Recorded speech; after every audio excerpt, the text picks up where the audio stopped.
मेरे पिताजी पैसा जमा किए थे बम भोला कमेटी में, जो विनय चौकीदार पढ़ते हैं गांव का ही है थे। तो ऐसा विश्वास जमाए कि लोगों को लगा कि पैसा सुरक्षित है और पैसा सही समय पर मिल जाएगा। लेकिन वो पैसा जमा तो सही समय पर मिला नहीं किसी को, और वो मिर्जागंज गांव में ही अवैध संपत्ति बहुत कब्जा किए हैं, और बहुत संपत्ति अलीगंज, सिकंदरा, मिर्जागंज जहाँ तहाँ बहुत बना है संपत्ति। मतलब आप लोग का पैसा वो लूट के हाँ, अपना संपत्ति बना लिया। मैं एसपी साहब से ही मांग करता हूँ कि उसका संपत्ति का भी जांच किया जाए और लोगों का पैसा सही समय पर मिल जाए। कितना पैसा था? मेरा लगभग 3 लाख से 4 लाख रुपया है सर। 4 लाख। जब आदमी ऐसे कर करके जमा किया सर, तो कैसे हम 3 आदमी जमा करता, 200 का महीना, 200-600 का महीना जमा करते हैं। एगो बेटी हमारा हॉस्पिटल में दवा खा रहा है, उसका इतना बड़ा हो गया बीमारी कि उसका पैसा नहीं मिल पाया सर। गरीबों का पैसा ही लेकर वो करोड़ों की संपत्ति मिर्जागंज में ही बना रखा, धीरे धीरे एक करके बेच रहा है और बोलता है बेचेंगे तो पैसा देंगे, और चुपे चुपे बेच लेता है और पैसा किसी को मिल नहीं पाता। पेपर आप देख रहे हैं, आप पेपर अच्छी तरह से देख लीजिए, और इसमें साफ तौर पे लिखा हुआ है बम भोला बाबा कमेटी सेंटर मिर्जागंज। इसका साक्ष्य और प्रमाण के साथ हम आपको दिखा रहे हैं।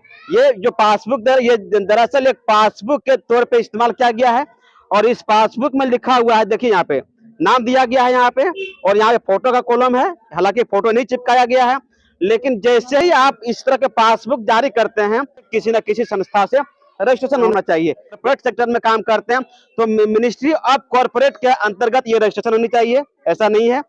दूसरी बात है ROC, register of corporate, register of corporate से भी रजिस्ट्रेशन होनी चाहिए, जो कि वहां भी नहीं है। अगर आप बिहार के लेवल पे नहीं है, डिस्ट्रिक्ट लेवल पे काम करते हैं, तो डिस्ट्रिक्ट लेवल पे कोऑपरेटिव के द्वारा आप आ सकते हैं, जैसा यहाँ भी नहीं है। तीसरी बात, अगर हम कर लें भारत में, अगर मनी पैसे ले रहे हैं पब्लिक से, यदि आप उधार ले रहे हैं बिजनेस करने के तौर पे, तो आपको एग्रीकल्चर डिपार्टमेंट आना चाहिए, जिसमें कि कोऑपरेटिव सोसाइटी के नाम से जाने जाते हैं। कोऑपरेटिव सोसाइटी 2 तरह के होता है, एक मल्टीपर्पज होता है जो कि स्टेट लेवल पे काम करते हैं, और क्रेडिट कोऑपरेटिव सोसाइटी जो भारत इंडिया लेवल पे काम करते हैं। वैसा भी नहीं है, यहाँ पे मैनुअली चीज दिया गया है, हाथ से लिखा हुआ है। सिकंदरा थाना में चौकीदार के पद पे काम कर रहे विनय पासवान ने पूरी तरह से पुख्ता सबूत के साथ मैनुअली तरीके से लिख करके दिया है इनको, और इनसे बोला गया है कि आप हमें पैसे दीजिए और आपके पैसे को लेकर के हम बिजनेस करेंगे। आप सही है, आप पैसे को लेकर के बिजनेस कर सकते हैं, लेकिन पैसे वैसे स्थिति में ले सकते हैं जब आप किसी न किसी संस्था से रजिस्ट्रेशन होना चाहिए, लेकिन किसी भी तरह कोई रजिस्ट्रेशन आपके पास नहीं है।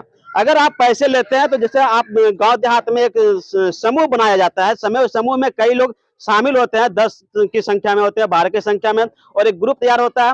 उस ग्रुप के माध्यम से माने पैसे जमा करवाते हैं, और पैसे जमा करके जब इकट्ठा मोटा रकम होता है, वो मोटा रकम लेकर के वो रेपू चेक करवाते हैं। वाले इंसान के पास यदि पैसे ठगी होता है, आखिर इसका जिम्मेवार कौन है? कुछ मामला है, आइए हम आपको सुनवाते हैं।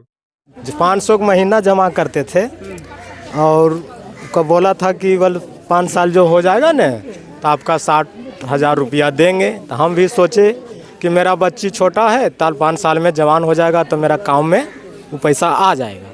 तो इसलिए सर हम जमा करते थे, महीने बाई महीने 500 रुपया करके जमा कर रहे थे। 200, 300, 150 कभी ही पैसे कमाते थे, और उसी को महीने में काट के उसको जमा करते थे। और दोनों परिवार विकलांग हैं सर। दोनों परिवार? हाँ, मियाँ बीवी दोनों विकलांग के हैं। कितना पैसा अभी तक जमा कर चुके हैं? जमा कर चुके थे उसको ही ज़्यादा 50,000 रुपया लमसम। कितना पैसा वापस हुआ?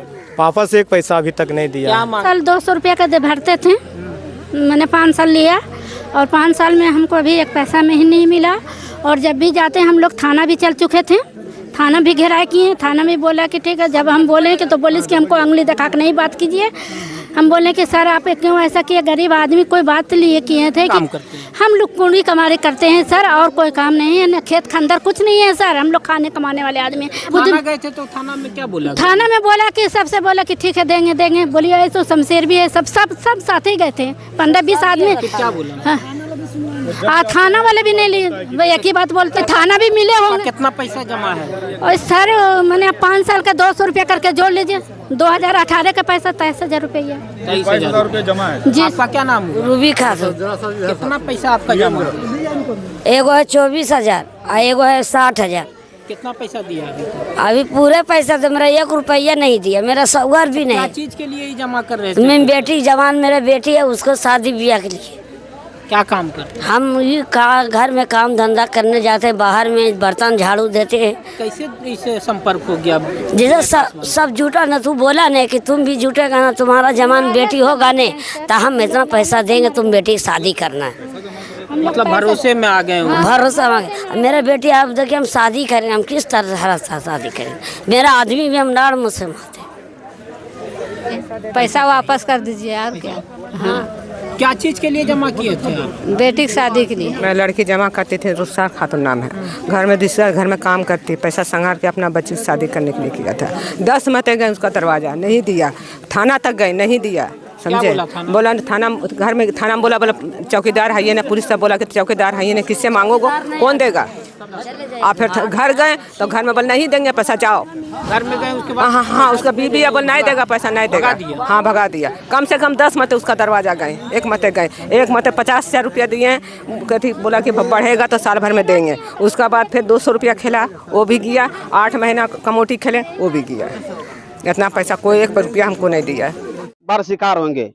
गांव देहात में कमेटी खिलाया जाता है, ग्रुप बनाया जाता है, ग्रुप के माध्यम से ठगी किया जाता है और उसका जीता जागता उदाहरण यहाँ पर देख सकते हैं। तस्वीर के माध्यम से सभी लोग अपने अपने हाथ में पेपर रखे हुए हैं। न्यायालय से गुहार लगा रहे कि मेरे साथ इंसाफ और हमारी जो पैसे जमा किए, गाड़ी कमाई है, वह पैसे हमारे रिटर्न किया जाए।